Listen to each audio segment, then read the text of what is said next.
ਔਰ ਉਹਦੇ ਤੋਂ ਬਚ ਕੇ ਰਹਿਣ ਲਈ ਸਾਨੂੰ ਆਪਣੇ ਆਪ ਵਿੱਚ ਹੀ ਆਪਣੇ ਦਿਮਾਗ ਨੂੰ ਵਰਤਣਾ ਪਏਗਾ। ਗੁਰੂ ਗ੍ਰੰਥ ਸਾਹਿਬ ਜੀ ਦੀ ਭੈ ਭਾਵਨੀ 'ਚ ਇਕੱਤਰ ਰਹਿਣਾ ਪਏਗਾ। ਇੱਕ ਦੂਜੇ ਤੇ ਵਿਸ਼ਵਾਸ ਭਰੋਸਾ ਰੱਖ ਕੇ ਤੁਰਨਾ ਪਏਗਾ। ਇੱਕ ਗੱਲ ਹੋਰ ਵੀ ਜਿਹੜੀ ਇੱਥੇ ਵਾਰ-ਵਾਰ ਹੋਈ ਆ ਕਿ ਲੋਕ ਧਿਆਨ ਨਹੀਂ ਦਿੰਦੇ ਜਾਂ ਲੋਕ ਗੁਰੂ ਗ੍ਰੰਥ ਸਾਹਿਬ ਜੀ ਦੀ ਬੇਅਦਬੀ ਦਾ ਦਰਦ ਮਹਿਸੂਸ ਨਹੀਂ ਕਰਦੇ।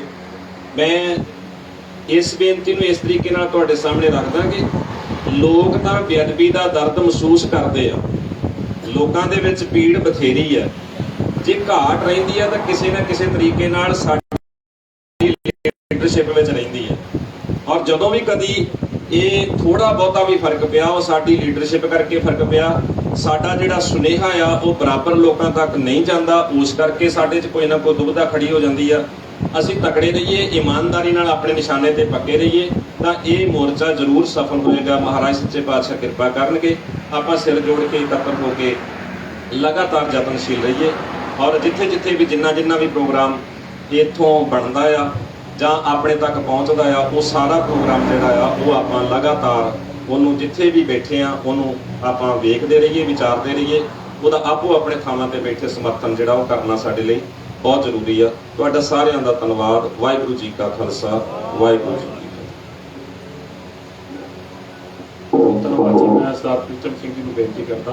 ਉਸ ਤੋਂ ਬਾਅਦ ਮਾਸਟਰ ਜੀ ਤੁਸੀਂ ਜਾਂ ਸਰ ਜਸਪਾਲ ਸਿੰਘ ਜਿਨ੍ਹਾਂ ਨੇ ਵੀ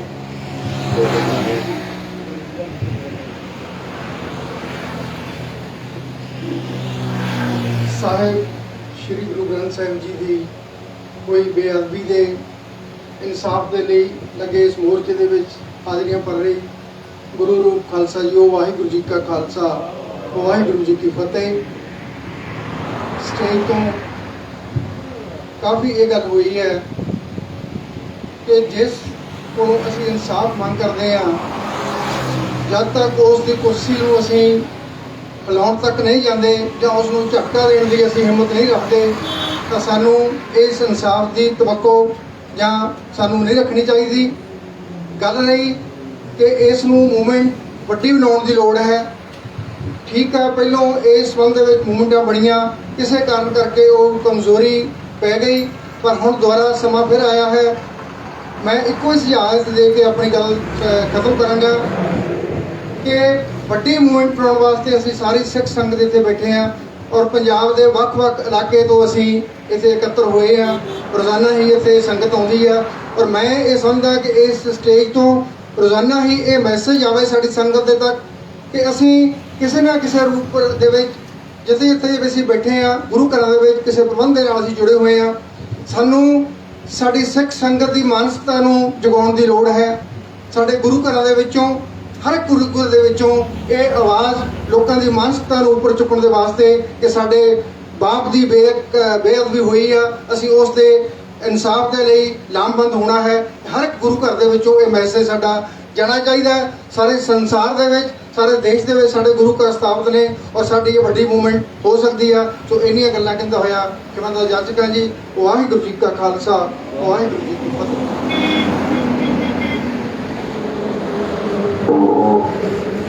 ਮਾਸਟਰ ਸੁਖਵਿੰਦਰ ਸਿੰਘ ਜੀ ਨੂੰ ਮੈਂ ਬੇਨਤੀ ਕਰਦਾ ਕਿ 2 ਮਿੰਟ ਲਈ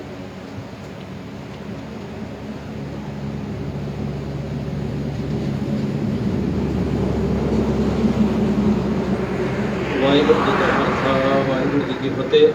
ਗੁਰੂ ਪਿਆਰੀ ਸਾਧ ਸੰਗਤ ਜੀਓ, ਸਾਨੂੰ ਪਤਾ ਹੀ ਹੈ ਕਿ ਅਸੀਂ ਕਿਉਂ ਬੈਠੇ ਹਾਂ ਤੇ ਇਸ ਮੂਵਮੈਂਟ ਨੂੰ ਕਿਸ ਤਰ੍ਹਾਂ ਵਧੀਆ ਤਰੀਕੇ ਨਾਲ ਕੀਤਾ ਜਾ ਸਕਦਾ ਹੈ। ਭਾਈ ਸਾਹਿਬ ਬਹੁਤ ਵਧੀਆ ਤਰੀਕੇ ਨਾਲ ਕਹਿ ਗਏ ਨੇ। ਮੈਂ ਇਸ ਗੱਲ ਨਾਲ ਸਹਿਮਤ ਹਾਂ ਕਿ ਇਹ ਮੂਵਮੈਂਟ ਸਾਨੂੰ ਗੁਰਦੁਆਰਾ ਸਾਹਿਬ ਵਿੱਚ ਲੈ ਜਾਣੀ ਚਾਹੀਦੀ। ਇਹ ਜਿਹੜੀ ਮੂਵਮੈਂਟ ਹੈ ਵੀ ਜਿਹੜੇ ਪਿੰਡਾਂ ਦੇ ਗੁਰਦੁਆਰਾ ਸਾਹਿਬ ਨੇ, ਜਿਹੜੀ ਸਾਡੀ ਮੁੱਢਲੀ ਇਕਾਈ ਹੈ ਸਿੱਖ ਧਰਮ ਦੀ, ਜੇ ਅਸੀਂ ਉਹਨਾਂ ਨੂੰ ਨਾਲ ਲੈ ਕੇ ਉੱਥੋਂ ਇਹ ਗੱਲ ਸ਼ੁਰੂ ਕਰ ਦਈਏ ਤੇ ਇਹਦਾ ਪ੍ਰਚਾਰ ਡੇਲੀ ਹਰ ਪਿੰਡ ਹਰ ਜਗ੍ਹਾ ਹੋ ਸਕਦਾ ਹੈ। ਉਸ ਦੇ ਵਾਸਤੇ ਜਿਹੜੇ ਪ੍ਰਬੰਧਕ ਵੀਰ ਨੇ ਇਹ ਸਾਰੀਆਂ ਸੰਗਤਾਂ ਦਾ ਸਹਿਯੋਗ ਲੈਣ ਤੇ ਨਾਲ ਦੀ ਨਾਲ ਜਿਸ ਤਰ੍ਹਾਂ ਦੇ ਮਹੀਨੇ 'ਚ 1 ਦਿਨ ਦਾ ਜਾਂ 2 ਦਿਨ ਦਾ ਇਸ ਤਰ੍ਹਾਂ ਦੇ ਪ੍ਰੋਗਰਾਮ ਰੱਖੇ ਜਾਣ ਕਿ ਉਹ ਜਿੰਨੇ ਵੀ ਗੁਰੂ ਘਰ ਨੇ ਆਪਣੇ ਸਿੱਖਾਂ ਦੇ ਪੰਜਾਬ ਦੇ ਵਿੱਚ ਜਾਂ ਬਾਹਰ ਵੀ ਜਿੱਥੇ ਵੀ ਹੈ ਵੀ ਉੱਥੇ ਉਹ ਗੱਲ ਹੋਵੇ। ਉਹਨਾਂ ਲੋਕਾਂ ਨੂੰ ਉਹ ਲੋਕ ਸੁਚੇਤ ਵੀ ਹੋਣ, ਸਾਡੇ 'ਤੇ ਵਿਸ਼ਵਾਸ ਵੀ ਬਣੇ ਤਾਂ ਕਿ ਅਸੀਂ ਜਿਹੜਾ ਹੈ ਇਸ ਬੇਅਦਬੀ ਕਾਂਡ ਜਿਹੜੇ ਹੋਏ ਨੇ ਇਹਨਾਂ ਨੂੰ ਅੱਗੇ ਤੋਂ ਠੱਲ ਪਾਈ ਜਾ ਸਕੇ ਤੇ ਜਿਹੜਾ ਪਿੱਛੇ ਹੋਇਆ ਹੈ ਉਹਨਾਂ ਨੂੰ ਸਜ਼ਾ ਵੀ ਦਵਾਈ ਜਾ ਸਕੇ। ਭਲਾ ਚੁੱਕਣ ਦੀ ਕਿਰਪਾ। ਵਾਹਿਗੁਰੂ ਜੀ ਕਾ ਖਾਲਸਾ, ਵਾਹਿਗੁਰੂ ਜੀ ਕੀ ਫਤਿਹ। ਬਹੁਤ ਧੰਨਵਾਦ ਜੀ। ਮੈਂ ਬੇਨਤੀ ਕਰਦਾ ਸਿੱਖ ਵਿਸ਼ੇ ਕਾਲਜ ਤੋਂ ਵੀਰ ਜੀ ਹੋਰਾਂ ਨੂੰ ਕਿ ਉਹ ਆਉਣ। ਸਰਦਾਰ ਸੁਰਜੀਤ ਸਿੰਘ ਜੀ, ਸਰਦਾਰ ਗੁਰਜੀਤ ਸਿੰਘ ਜੀ ਨੂੰ ਬੇਨਤੀ। ਮਿੱਟੀ ਹੈ ਨਾ। ਵਾਹਿਗੁਰੂ ਜੀ ਕਾ ਖਾਲਸਾ ਵਾਹਿਗੁਰੂ ਜੀ ਕੀ ਫਤਿਹ। ਇਹ ਅੰਦੋਲਨ ਜਿਹੜਾ ਹੈ ਕਾਫੀ ਦੇਰ ਤੋਂ ਚੱਲ ਰਿਹਾ ਹੈ, ਪਰ ਇਹ ਜਨ ਅੰਦੋਲਨ ਨਹੀਂ ਬਣ ਪਾ ਰਿਹਾ। ਸਾਨੂੰ ਉਹ ਲੱਭਣਾ ਪਏਗਾ ਕਿਉਂ ਨਹੀਂ ਹੋ ਪਾ ਰਿਹਾ। ਆਪਾਂ ਉਸ ਲੱਭਣ 'ਚ ਨਾ ਪਈਏ, ਪਰ ਆਪਾਂ ਕੋਸ਼ਿਸ਼ ਕਰੀਏ ਕਿ ਇਹ ਜਨ ਅੰਦੋਲਨ ਕਿਵੇਂ ਬਣੇ। ਆਪਾਂ ਦੇਖਦੇ, ਮੈਂ ਆਪਣਾ ਹੀ ਦੱਸਾਂ, ਤਕਰੀਬਨ ਬਹੁਤ ਸਾਰੇ WhatsApp ਸਟੇਟਸ ਆਉਂਦੇ ਨੇ, ਪਰ ਮੈਨੂੰ ਕਦੇ ਵੀ ਪਿਛਲੇ ਸਮੇਂ ਤੋਂ ਇਸ ਨਾਲ ਸੰਬੰਧਿਤ ਕੋਈ WhatsApp ਸਟੇਟਸ ਦਿਖਿਆ ਨਹੀਂ। ਅਸੀਂ ਆਪਣੇ WhatsApp ਸਟੇਟਸ ਪਾਉਂਦੇ ਆ, ਪਰ ਮੈਂ ਅੱਜ ਇੱਥੇ ਆ ਕੇ ਇਹ ਜ਼ਰੂਰ ਤੁਹਾਨੂੰ ਕਹਾਂਗਾ ਕਿ ਆਪਾਂ ਇਹਦੇ ਨਾਲ ਦੀਆਂ ਸੰਬੰਧਿਤ ਜਿਹੜੀਆਂ ਗੱਲਾਂ ਨੇ, ਫੈਕਟ ਨੇ, ਜਾਂ ਜਿਹੜੇ ਕਾਨੂੰਨੀ ਦਾਅ ਪੇਚ ਨੇ, ਜਾਂ ਜੋ ਪ੍ਰੋਗਰੈਸ ਚੱਲ ਰਹੀ ਆ, ਉਹਦੇ ਨਾਲ ਸੰਬੰਧਿਤ ਚੀਜ਼ਾਂ ਨੂੰ ਆਪਣੇ ਫੇਸਬੁੱਕ ਤੇ, ਆਪਣੇ WhatsApp ਸਟੇਟਸ ਤੇ ਪਾਈਏ, ਤਾਂ ਕਿ ਇਸ ਨੂੰ ਅਸੀਂ ਜਨ ਅੰਦੋਲਨ ਬਣਾਉਣ ਦੇ ਵਿੱਚ ਜਿਹੜੀ ਕੋਸ਼ਿਸ਼ ਆਪਣੀ ਕਰੀਏ। ਜਿਵੇਂ ਭਾਈ ਸਾਹਿਬ ਉਹਨੇ ਦੱਸ ਰਹੇ ਸੀਗੇ ਕਿ ਗੁਰਦੁਆਰਾ ਸਾਹਿਬ ਜਿਹੜੇ ਨੇ ਮੁਹੱਲਿਆਂ ਦੇ, ਪਿੰਡਾਂ ਦੇ, ਉਹਨਾਂ ਦੇ ਵਿੱਚ ਤੇ ਲਾਸਟ ਦੇ ਵਿੱਚ ਭੋਗ ਤੋਂ ਬਾਅਦ 1 ਜਾਂ 2 ਮਿੰਟ ਵੀ ਇਹਦੀ ਅੰਦੋਲਨ ਬਾਰੇ ਅਪਡੇਟ ਦਿੱਤੀ ਜਾ ਸਕੇ, ਕਿਉਂਕਿ ਮੈਂ ਸਮਝਦਾ ਅੱਜ ਵੀ ਬਹੁਤ ਸਾਰੇ ਲੋਕਾਂ ਨੂੰ ਪਤਾ ਹੀ ਨਹੀਂ ਹੈ ਕਿ ਕੀ ਇਸ ਜਿਹੜਾ ਅੰਦੋਲਨ ਹੈ ਕਿੱਥੇ ਪਹੁੰਚਿਆ ਹੈ, ਕੀ ਸਾਡਾ ਸਟੇਟਸ ਹੈ। ਇਸ ਲਈ ਸਾਨੂੰ ਪਿੰਡ-ਪਿੰਡ, ਸ਼ਹਿਰ ਦੇ ਹਰ ਗਲੀ ਦੇ ਵਿੱਚ ਇਸ ਅੰਦੋਲਨ ਨੂੰ ਪਹੁੰਚਾਉਣਾ ਪਏਗਾ ਤੇ ਸਾਨੂੰ ਕੋਈ ਦਿਨ ਮਿੱਥਣੇ ਚਾਹੀਦੇ ਨੇ। ਜਿਵੇਂ ਅਸੀਂ ਸਮਰਪਿਤ ਸਮਾਗਮ ਕਰਦੇ, ਗੁਰਮਤਿ ਸਮਾਗਮ, ਇਸ ਚੀਜ਼ ਨੂੰ ਸਮਰਪਿਤ, ਇਸ ਚੀਜ਼ ਨੂੰ ਸਮਰਪਿਤ, ਇਸ ਸ਼ਖਸੀਅਤ ਨੂੰ ਸਮਰਪਿਤ, ਤੇ ਸਾਨੂੰ ਲੱਗਦਾ ਕਿ ਜਿਹੜੇ ਸ਼ਹਿਰਾਂ ਦੇ ਵਿੱਚ ਵੱਡੇ ਸਮਾਗਮ ਹੁੰਦੇ ਨੇ, ਸਾਨੂੰ ਇਸ ਮੋਰਚੇ ਨੂੰ ਸਮਰਪਿਤ ਵੀ ਕਰਨੇ ਚਾਹੀਦੇ ਨੇ ਕਿ ਇਹ ਜਿਹੜਾ ਮੋਰਚਾ ਹੈ ਇਹਨੂੰ ਸਮਰਪਿਤ ਇੱਕ ਪ੍ਰੋਗਰਾਮ ਹੈ, ਤਾਂ ਕਿ ਲੋਕਾਂ 'ਚ ਅਵੇਅਰਨੈਸ ਆ ਸਕੇ। ਬਾਕੀ ਜੋ ਵੀ ਪ੍ਰੋਗਰਾਮ ਪੰਥਕ ਤਾਲਮੇਲ ਕਮੇਟੀ ਦੇ ਥਰੂ ਸਿੱਖ ਮਿਸ਼ਨਰੀ ਕਾਲਜ ਨੂੰ ਕਾਲ ਆਏਗੀ ਤੇ ਪੂਰੀ ਕੋਸ਼ਿਸ਼ ਕਰਾਂਗੇ ਉਹਨੂੰ ਪੂਰਾ ਕਰਨ ਦੀ। ਹੋਈਆਂ ਭੁੱਲਾਂ ਦੀ क्षमा। ਵਾਹਿਗੁਰੂ ਜੀ ਕਾ ਖਾਲਸਾ, ਵਾਹਿਗੁਰੂ ਜੀ ਕੀ ਫਤਿਹ।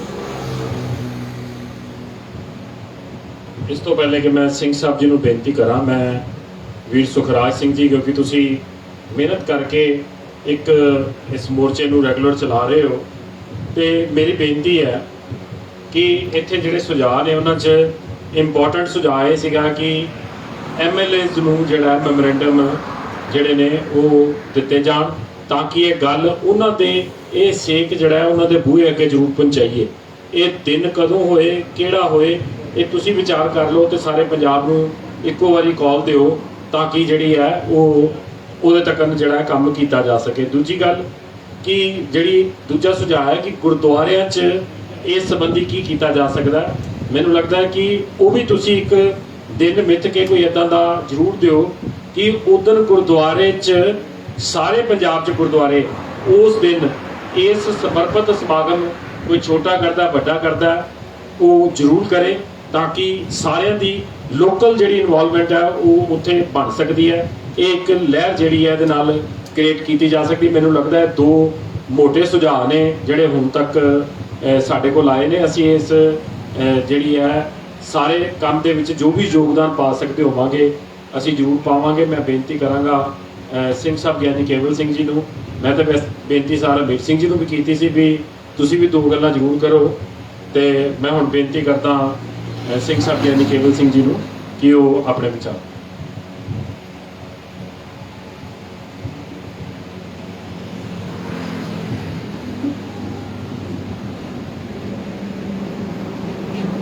ਗੁਰੂ ਪਿਆਰੇ ਸਾਧ ਸੰਗਤ, ਵਾਹਿਗੁਰੂ ਜੀ ਕਾ ਖਾਲਸਾ, ਵਾਹਿਗੁਰੂ ਜੀ ਕੀ ਫਤਿਹ। ਅੱਜ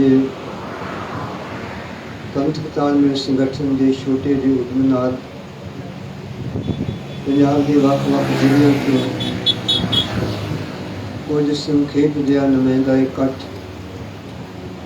ਇਸ ਅੰਦੋਲਨ ਵਾਲੀ ਧਰਤੀ ਦੇ ਉੱਤੇ ਆਪਾਂ ਨੇ ਕਰਨ ਦਾ ਯਤਨ ਕੀਤਾ।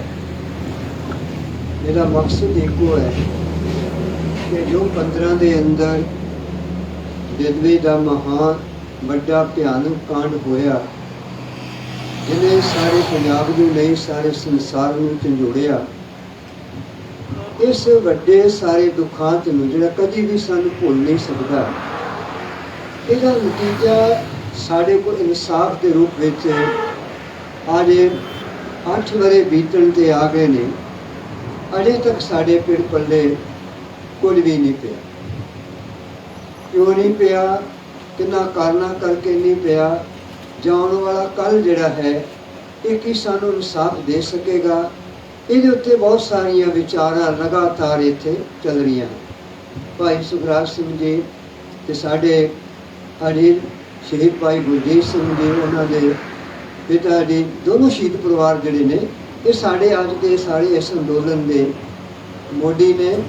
ਇਹਨਾਂ ਨੇ ਆਪਣੀ ਜ਼ਿੰਮੇਵਾਰੀ ਸੰਭਾਲੀ ਹੋਈ ਔਰ ਬੜੇ ਸਿਰ ਦੇ ਨਾਲ, ਸਿਦਕ ਦੇ ਨਾਲ, ਸਮਰਪਿਤ ਹੋ ਕੇ ਉਹਨਾਂ ਗੱਲਾਂ ਨੂੰ ਧਿਆਨ ਵਿੱਚ ਰੱਖ ਕੇ ਬੈਠੇ ਨੇ ਕਿ ਜਿਹੜੀਆਂ ਗੱਲਾਂ ਪਿਛਲੇ ਸਮੇਂ ਇੱਥੇ ਚੱਲੇ ਅੰਦੋਲਨ ਦੇ ਨਤੀਜੇ ਸਾਡੇ ਸਾਹਮਣੇ ਜੋ ਆਉਣੇ ਚਾਹੀਦੇ ਸਨ ਉਹ ਨਹੀਂ ਆਏ। ਉਹ ਕਿਹੜੇ ਕਿਹੜੇ ਕਾਰਨ ਰਹੇ ਜਿਸ ਕਾਰਨ ਅੰਦੋਲਨ ਤੇ ਬਹੁਤ ਵੱਡਾ ਬਣ ਗਿਆ, ਪਰ ਉਹਦੇ ਨਤੀਜੇ ਜੋ ਕੌਮ ਦੀ ਝੋਲੀ 'ਚ ਪੈਣੇ ਚਾਹੀਦੇ ਸਨ ਉਹ ਨਹੀਂ ਪਏ।